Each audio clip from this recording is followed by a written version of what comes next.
একটা সময় ছিল যখন সবাই ঘুম থেকে উঠে কয়লা, ছাই ইত্যাদি বিভিন্ন জিনিস দিয়ে দাঁত মাজতো বা দাঁত ব্রাশ করত।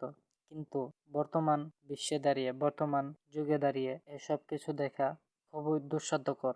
বর্তমানে আমরা প্রতি শতকরায় 80% মানুষ টুথপেস্ট এবং টুথব্রাশ ব্যবহার করি। আমরা কি জানি একটা টুথব্রাশ কতদিন ব্যবহার করার উপযোগী, বা একটা টুথব্রাশ কতদিন ব্যবহার করলে সেটির কার্যক্ষমতা ভালো থাকে, কতদিন পর্যন্ত টুথব্রাশ ব্যবহার করা উপযুক্ত?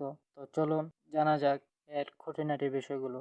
প্রতি 3 মাস থেকে 4 মাস অন্তর দাঁত মাজার ব্রাশ অবশ্যই পরিবর্তন করা উচিত, কারণ টুথব্রাশের নরম ব্রিসেল বাঁকা হয়ে নষ্ট হয়ে গেলে বা ছিঁড়ে গেলে সঠিকভাবে দাঁত পরিষ্কার করতে পারে না। এতে করে দাঁতের কোণায় খাবারের কণা ও জীবাণু জমে থাকতে পারে। টুথব্রাশ অতিরিক্ত ব্যবহারের কারণে